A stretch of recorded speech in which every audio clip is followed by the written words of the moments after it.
भक्तजनों, आज मैं आपको साधारण कथा नहीं सुनाने जा रहा हूँ। आज मैं आपको उस राजा की कथा सुनाने जा रहा हूँ, जिसे मौत का समय पहले से पता था, लेकिन फिर भी उसके चेहरे पर डर नहीं था। आज मैं आपको उस कथा का पहला दिन सुना रहा हूँ, जहाँ मृत्यु भी भगवान से मिलने का द्वार बन जाती है। सोचिए, अगर आज हमें कोई आकर कह दे कि 7 दिन बाद आपकी मृत्यु निश्चित है, तो हम क्या करेंगे? रोएंगे, डरेंगे या भगवान को याद करेंगे?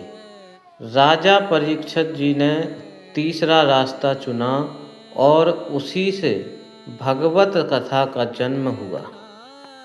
जब महाभारत का युद्ध समाप्त हो चुका था, कौरव नष्ट हो चुके थे, पांडव जीत चुके थे, लेकिन युद्ध की आग अभी ठंडी नहीं हुई थी। गुरु द्रोणाचार्य जी का पुत्र क्रोध और प्रतिशोध से भरा हुआ एक भयंकर ब्रह्मास्त्र छोड़ देता है। वह ब्रह्मास्त्र अर्जुन की बहू उत्तरा के गर्भ की ओर बढ़ता है और गर्भ में पल रहे श्री परीक्षित जी महाराज। अर्जुन की बहू का नाम था उत्तरा। उत्तरा रोती हुई भगवान श्री कृष्ण के चरणों में गिर जाती है और तभी भगवान श्री कृष्ण स्वयं गर्भ में प्रवेश करते हैं और भगवान श्री कृष्ण सुदर्शन चक्र से ब्रह्मास्त्र को नष्ट करते हैं। उस गर्भस्थ शिशु ने चारों ओर देखा और वह बालक जिस जिस दिशा में देखता, उसी दिशा में उसे केवल श्री कृष्ण ही दिखाई देते हैं। इसी कारण उसका नाम पड़ा परीक्षित, अर्थात हर जगह भगवान को देखने वाला। श्री परीक्षित जी बड़े हुए और राजा बने।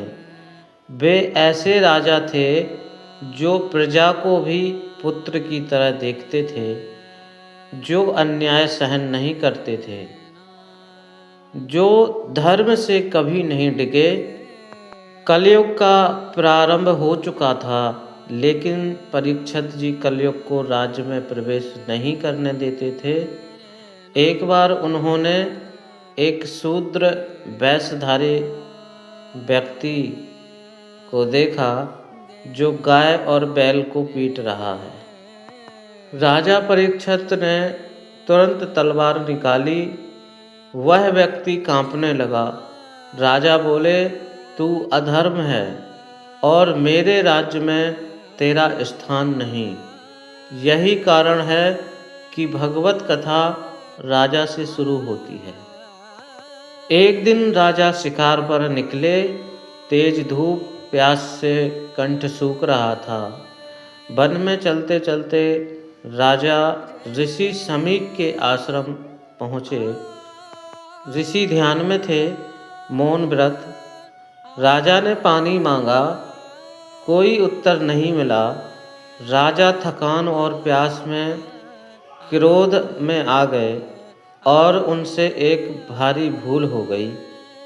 उन्होंने मरे हुए सांप को उठाकर ऋषि के गले में डाल दिया। राजा को तुरंत पश्चाताप हुआ, लेकिन देर हो चुकी थी। ऋषि समीक के पुत्र श्रृंगी ने यह देखा। क्रोध में उसने श्राप दिया। 7वें दिन तक्षक नाग राजा परीक्षित को डसेगा और उसकी मृत्यु निश्चित होगी। जब राजा को यह समाचार मिला तो उन्होंने ना तो रोया ना क्रोध किया। राजा ने कहा, यह मेरे कर्मों का फल है, मुझे स्वीकार है। इतना सुनते ही महाराज परीक्षित ने राज्य त्याग दिया, सिंहासन छोड़ा और परिवार से विदा ली और गंगा माता के तट पर जाकर बैठ गए। गंगा तट पर ऋषि मुनि देवता सब एकत्र हो गए। राजा परीक्षित ने हाथ जोड़कर पूछा, हे ब्राह्मणों, अब मेरे पास केवल 7 दिन हैं। बताइए ऐसा क्या करूं जिससे मृत्यु के बाद मुझे भगवान प्राप्ति हो। पूरा ब्रह्मांड मौन हो गया। उसी समय दिगंबर ब्रह्मज्ञानी सुखदेव जी वहाँ आते हैं। उनके शरीर पर वस्त्र नहीं, लेकिन मुख पर भगवान का तेज है।